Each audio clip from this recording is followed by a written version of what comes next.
Ayan, magluluto tayo ng talong. Pritong talong at saka bangos. Ayan, luto na siya.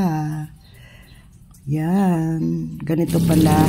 Ayan, habang nagluluto, tumatalsik-talsik yung mantika. Sobrang sakit.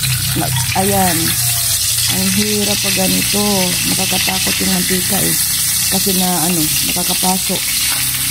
Ayan, sige. Ayan, nag-umpisa ng sumayaw. Ayan.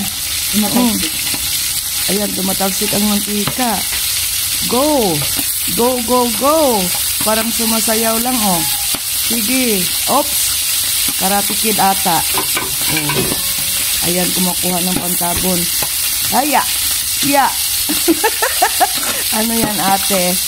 Parang nagkakarate ka lang o nagpinsing. Ayan. Yan. Kahirap talaga pag tumatalsik-talsik yung mantika. Tapos masakit. Thank you for watching everyone.